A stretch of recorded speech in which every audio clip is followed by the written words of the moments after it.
written everyone, diagnostic criteria and severity scores for atopic dermatitis. Several authors and groups have suggested guidelines to assist in establishing the clinical diagnosis of AD.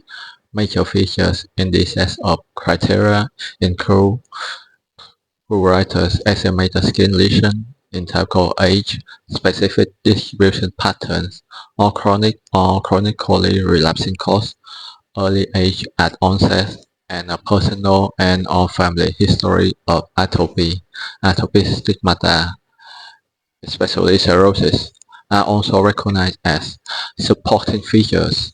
The Differential score represents all the validated set of diagnostic criteria that are separated into objective, subjective, and laboratory features.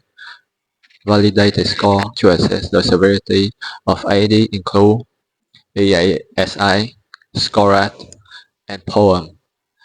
The VIGA-AD that required by the FDA as primary endpoint for clinicals is a rapid and simple assessment. However, it does not include body surface area affected by AD and thus omits an important aspect of disease severity.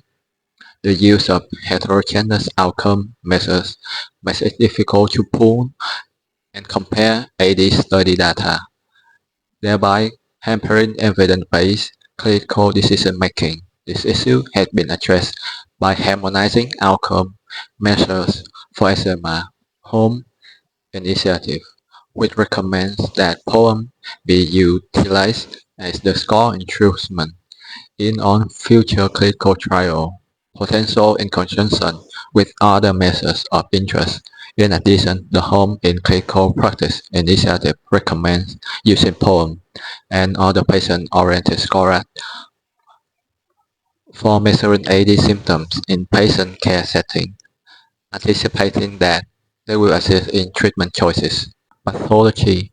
The histology features of AD depend upon the clinical stage of lesion sample. Acute exudative eczema is characterized by marked punctuosis with intra-epidermal fluid collection, leading to the formation of vesicle, micro, and macro evenly.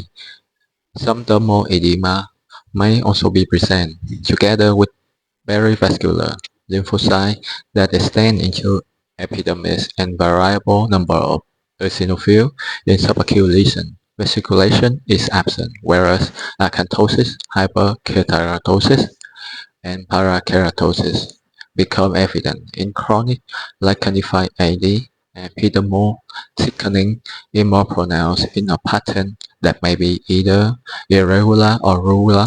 In chronic lichenified AD, epidermal thickening is more pronounced in a pattern that may be either irregular or regular. Psoriasiform changes in the granular layer vary from thickening secondary to wrapping, as seen in lichen scindles, rhonicus, to thinning when there is psoriasiform pattern, seen in some limular lesions. Punctuosis and inflammation are less conspicuous. There may be an increased number of mast cells and dermal fibrosis. These features are not specific, as similar findings are observed in all the eczematous dermatosis, such as allergic contact dermatitis. There are occasionally histologic clues to the etiology, such as individual necrotic keratinocyte that suggest an irritant contact dermatitis. However, a skin biopsy is usually more helpful in excluding other entities that can mimic AD clinically, such as mycosis fungoides. Differential diagnosis. The differential diagnosis of AD is broad and includes all the chronic dermatosis, infestation, malignancy, as well as metabolic, genetic, primary immunodeficiency, and autoimmune disorder. In infants, AD is often resist and are accompanied by seborrheic dermatitis, which commonly presents during the first month of life as yellowish-white adherent scale crust on the scalp in contrast to typical distribution of infantile AD on the extensor surfaces of the extremities and cheek, as well as the scalp. Differential seborrheic dermatitis has a predilection for the skin fold, where lesions angular scale, and the forehead.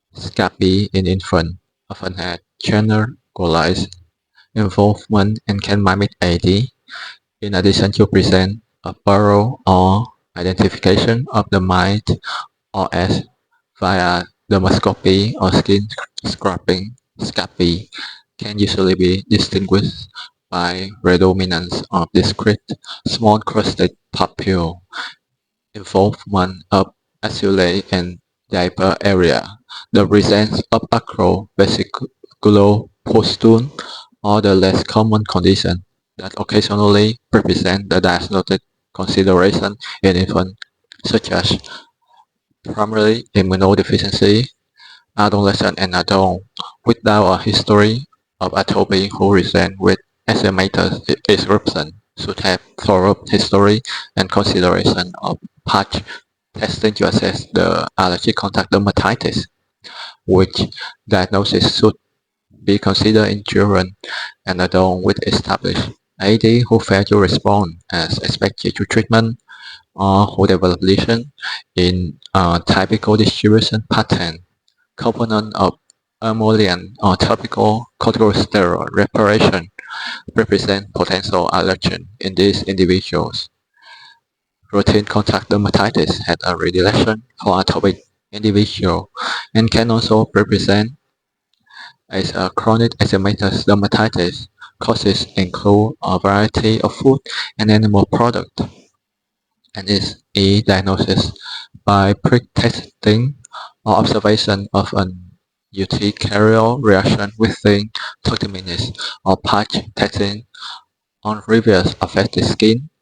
Mycosis fungoides should be considered in adolescent and adult with chronic dermatitis poorly responsive to topical corticosteroid treatment because the histologic finding of early MF may be difficult to distinguish from those of AD. Multiple biopsies are recommended, preferably from untreated area of skin since corticosteroid can eliminate the epidermotrophic T cell that point to the diagnosis of MF.